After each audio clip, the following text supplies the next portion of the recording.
پہلے تو آپ سب جو دوست ہیں آسٹریلیا والے اور خاص طور پہ بھائی احمد حسن صاحب، آپ سب کو میں بہت شکر گزار ہوں۔ احمد حسن صاحب کی برکت سے آسٹریلیا میں ٹھہرنا ملا اور آپ بھائیوں کی برکت سے سیلیبریٹی آنے کا موقع ملا اور ان پیارے بھائیوں کی زیارت ہوئی۔ بہت خوشی ہو رہی ہے، بہت خوشی ہو رہی ہے اور میرے خیال میں میرے سفر کا سب سے خوبصورت یہ وقت ہوگا۔ اللہ آپ کو ہمت توفیق نصیب فرمائے، آپ سب کو اللہ تعالیٰ جزائے خیر عطا فرمائے، خاص طور پہ بھائی احمد حسن صاحب۔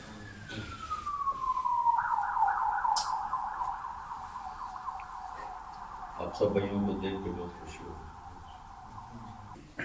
اب دیکھنے میں تھوڑے سے ہوئی، لیکن آپ انسانی تاریخ پہ اگر غور کرو تو اللہ تعالیٰ نے بڑی سے بڑی قوم کے پاس ایک نبی بھیجا۔ صرف ایک جگہ قرآن میں آتا ہے کہ اللہ نے 3 نبیوں کو بھیجا، اس میں بھی اختلاف ہے نبی تھے یا عیسیٰ علیہ السلام نے بھیجا، ورنہ فرعون جیسا طاقتور بادشاہ تھا اور اللہ تعالیٰ نے صرف موسیٰ علیہ السلام سے کہا اذهب الی فرعون، اکیلے، وہ کہہ رہے مجھے مار دے گا، کہنے ڈرو نہیں میں تیرا ساتھ ہوں۔ انہوں نے آگے کہا پھر میرا بھائی ہارون میرے ساتھ کر دے، میں نے چلو کر دیتا۔ تو اللہ تعالیٰ کی یہ سنت ہے کہ وہ جب دنیا میں تبدیلی لانا چاہتا ہے تو دعوت کو زندہ کرتا ہے، اور دعوت دینے والے کوئی لشکر نہیں ہوتا، ایسے 2-4 ہوتے ہیں۔ آپ افغانستان، پاکستان، سوڈان، فلسطین، مصر، اب لوگ یہاں نیت بدل رہے کہ ہم یہاں دعوت کے لیے رہ رہے ہیں، اسلام کے لیے رہ رہے ہیں، کمانا تو اس کے ضمن میں ہے۔ آپ کی نیت کے بدلتے ہی اللہ تعالیٰ کا نظام آپ کے لیے بدل جائے۔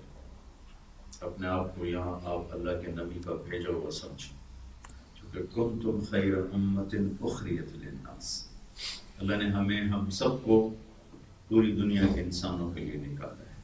آپ کا رزق یہاں ہے نا، نیت کرو یا اللہ ان سب کو ایک کلمہ پڑھانا، سب کو جنت میں لے جانا ہے، جتنے مسلمان ہیں ان کے لیے حفاظت۔ تو اللہ تعالیٰ کی یہ میرے بھائیوں سنت رہی ہے کہ دین کے لانے کے لیے اس نے لشکر نہیں بھیجا، نبی بھیجا، اور ہم آخری نبی کی آخری امت، ہمارے پاس کوئی امت نہیں، کوئی دین نہیں، کوئی اسلام نہیں، کوئی کتاب نہیں، ہمارا دین آخری ہے، کتاب آخری ہے، نبی آخری۔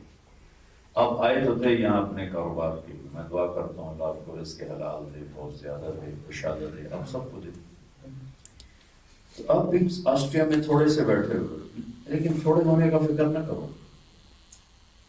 اپنی نیت بدلو کہ ہم یہاں اللہ کے دین کو زندہ کرنے کے لیے بیٹھے ہوئے، ہماری کمائیاں بھی اس لیے ہیں، ہمارا رہنا بھی اس لیے کہ ہم دعوت دیں۔ اگر دعوت کی نیت کر لی ہے تو 2 نفل روز پڑھ کے اللہ سے مانگو، جب نکلو اپنے جاب پہ جاؤ، اپنے کاروبار پہ جاؤ، اپنی ڈیوٹی پہ جاؤ، 2 نفل پڑھ کے نکلو، یا اللہ میں تو تیرے دین کی دعوت کے لیے آیا ہوں، میری آج کی جاب کو یا میری آج کے کاروبار کو، میری آج کی ڈیوٹی کو اسلام کے زندہ ہونے کا ذریعہ بناتے۔ یہ 2 نفل اگر آپ روزانہ پڑھنے کی عادت ڈالیں گے تو اللہ تعالیٰ آپ کو راستے بھی دکھائے گا اور آپ کی رہبری بھی فرمائے گا کہ کس طرح آپ کے ذریعے سے انشاءاللہ ہدایت کی شکلیں وجود میں آتی ہیں۔ میں اپنے دوستوں سے کہہ رہا تھا کہ میں اتنی خوبصورت مسجد کی یہاں توقع نہیں کرتا تھا، یہ انہوں نے مجھے کہا کہ مسجد میں کھانا کھانا ہے، تو میں نے کہا چھوٹا سا ایسے ہوگا، اچھی پکی سی بنی ہوئی ہوگی، لیکن ماشاءاللہ بہت خوبصورت اور بہت بہترین۔ اللہ یہ مسجد اللہ آپ کی آباد کرے، بس آپ تبلیغ کی نیت کر لیں، ٹھیک ہے نا، نیت کر لی نا آپ لوگ کہ ہم یہاں تبلیغ کے لیے۔ اب ایک دوسرے کے فون نمبر اپنے پاس رکھو، ایک دوسرے کا حال پوچھو، بھائی نماز پڑھ لی، بھائی آج ذکر ہو گیا، آج قرآن پڑھا گیا، ایک دوسرے کو یاد دہانی کرو۔ جمعے کا دن ہے، سارے مسجد میں اکٹھے ہو، آپ اس میں ملو۔ جمعے کو آپ کی ڈیوٹی ہے، نہیں مل سکتے ہو کوئی ایک ہفتے میں ایک میٹنگ رکھ لو، 2 ہفتے میں رکھ لو، مہینے میں رکھ لو، اور ان لوگوں سے رابطہ رکھ کے آپ ایک ویکنڈ تبلیغ میں نکلنا شروع کر دو. تبلیغ میں آپ کا نکلنا آپ کی پوری زندگی میں انقلاب کا سبب اور ذریعہ بن جائے، اور اللہ کے گھروں کو آباد کرو. یہ گھر آباد ہوگا، سارا بیتیا اسلام سے زندہ ہو جائے. حدیث میں آتا ہے، اللہ تعالیٰ فرماتے ہیں کہ مسجدیں دنیا میں میرے گھر ہیں، میرے گھر. آپ میرے گھر میں آ کے صفائی کرنا شروع کر دو تو مجھے اچھے لگو گے نہیں. اب میرے گھر میں آ کے جھاڑو دینا شروع، مجھے اچھے نہیں لگے. میرے گھر میں پھول لگاؤ، بوٹے لگاؤ، تو میں کہوں گی یار آپ کون؟ اپنے آپ میرے دل میں آپ کی محبت پیدا ہو جائے. کچھ کہنا نہیں پڑے گا. تو اللہ تعالیٰ کہتا ہے مسجد دنیا میں میرا گھر ہے، بیوتی فی الارض المساجد. جو اس میں آتے ہیں وہ میرے مہمان ہیں، جو مسجد میں آتے ہیں وہ میرے مہمان ہیں. اور مہمان کو عزت دینا ہر میزبان کا کام ہے. تو میں مسجد میں آنے والے کا میزبان ہوں، میرے ذمے میں اس کو عزت دوں، یا میرے ذمے اس کو عزت دیں. اور مجھے مولانا سید خان صاحب رحمۃ اللہ علیہ کی بات یاد آئی. فرمایا کہ یورپ میں دعوت کا کام کرنے والے حرمین میں عبادت کرنے والوں سے زیادہ اجر کماتے ہیں. جیسے وہ چوتھا کلمہ بازار میں پڑھو تو کتنی نیکی ہیں؟ 10 لاکھ. مسجد میں پڑھو تو 10 نیکی ہیں. چوتھا کلمہ مسجد میں پڑھو تو 10 نیکی ہیں، بازار میں پڑھو تو 10 لاکھ ہیں. کیوں؟ غفلت کے ماحول میں اللہ کو یاد کر. تو ایک ہمارے بہت بڑے بزرگ فرماتے تھے کہ جو یورپ میں دین کا کام کریں گے وہ حرمین میں عبادت کرنے والوں سے زیادہ اجر پائیں گے. تو یہاں تو اندھیرا ہے، اندھیرے میں چراغ جلانا، اور جہاں پہلے سورج نکلا ہوا ہے وہاں کوئی 500 واٹ کا بلب جلا دینے سے کوئی خاص فرق نہیں پڑے گا.